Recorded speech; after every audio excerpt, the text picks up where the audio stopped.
गजरा लगे हेलो गजरा सजे हेलो ककही से केस लिया झारी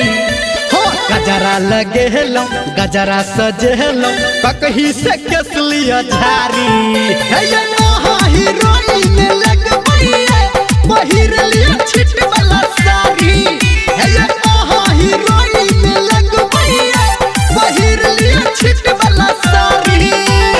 गजरा लगे लो गजरा सजेलो ककही से केस लिया झारी हीरोइन लगबैया पहिर लिया छिट वाला साड़ी हीरोइन लगबैया पहिर लिया छिट वाला साड़ी पहिर के देखियो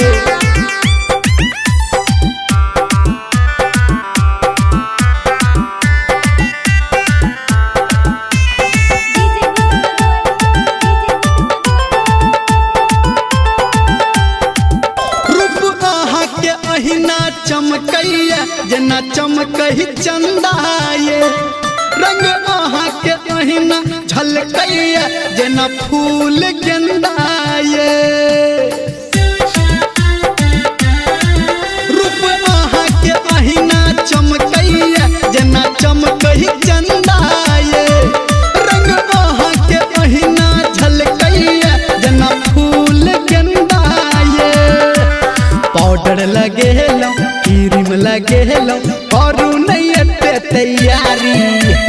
पाउडर लगे हेलो क्रीम लगे हेलो करू नहीं एते तैयारी हीरोइन लगबैया पहिर लिया छिट वाला साड़ी हीरोइन लगबैया पहिर लिया छिट वाला साड़ी यही सब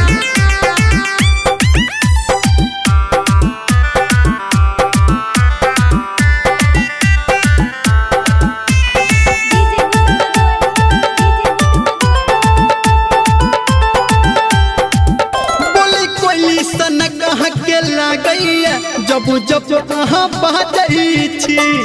शर्मा के अहाँ जब सजनी कोड़ मुँह में दबै छी बोली कोली सनक अहाँ के लागैया जब जब अहाँ बाजै छी शर्मा के अहाँ जब सजनी कोड़ मुँह में दबै छी चूड़ी पहिर लो पायल पहिर लो कहानी रमलिया ये झारी चूड़ी पहिर लो पायल पहिर लो